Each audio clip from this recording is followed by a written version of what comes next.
Welcome back to the lead. I'm Jake Tapper. Let's turn to our money lead now. Facebook's trending section may be how you heard about that thing that everyone's talking about in the office. You know that thing. But now a new report claims that according to a former Facebook employee, the social media mega company sometimes ignores what is actually trending among its billion users if the story originated from a conservative news source or if it's a topic causing buzz among conservatives. Now, for their part, Facebook denies the allegations, claiming they have procedures in place to assure neutrality in their trending section. Facebook said, quote, "These guidelines do not permit the suppression of political perspectives, nor do they permit the prioritization of one viewpoint over another one or one news outlet over another." And for what it's worth, the story alleging all of this is currently trending on Facebook.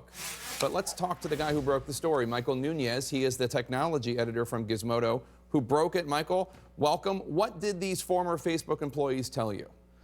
So what they told me was that there was a system in place that allowed them to either blacklist or inject stories that weren't trending into the news feed. So in a sense, there were human curators that were actually affecting what was showing up on Facebook's trending news feed. For the last 2 years, Facebook has maintained that it's been an algorithm that's sorting these topics.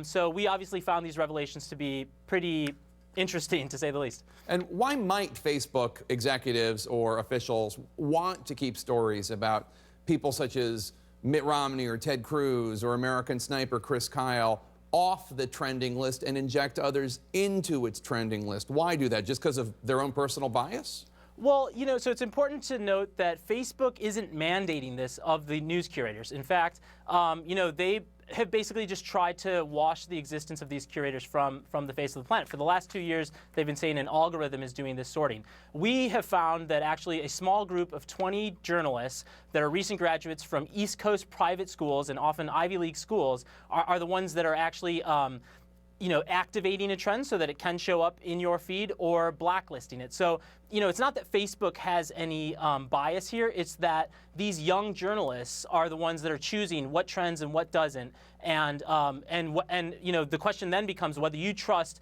recent graduates to determine what the most important news of the day is. And quickly, if you could, Michael, did you find any evidence of political bias being applied the other way on liberal sites like MSNBC.com or Daily Kos or Think Progress? No, we didn't find any evidence of that, but at least in one instance, we had a source that was maintaining a list for the course of a 6-month period in which he found items like Chris Kyle, Ted Cruz, Mitt Romney, and a variety of other conservative news topics that were blacklisted by Facebook's news curators. And in that case, they weren't allowed to trend on the news site. All right, Michael Nunez, thank you so much. Congrats on the scoop.